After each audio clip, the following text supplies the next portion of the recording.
How to change username in Zoho Mail. In this video, I'll show you how to change username in Zoho Mail. So to get started, go ahead and open Zoho Mail into your preferred browser and then sign in to your account. Click on My Profile at the top right and then click on My Account under that.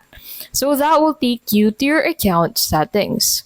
So on your account settings, head over to personal information, and at the right side of your name, you'll be able to find an edit button. So click on this edit button and then go ahead and edit your username, display name. So edit the information that you want to edit into the section and then click on the save button to save the changes.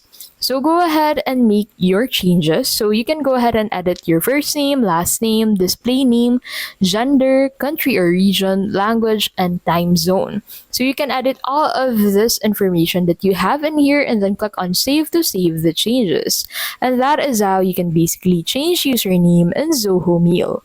If this video was helpful, please don't forget to give this video a like and subscribe for more videos like this.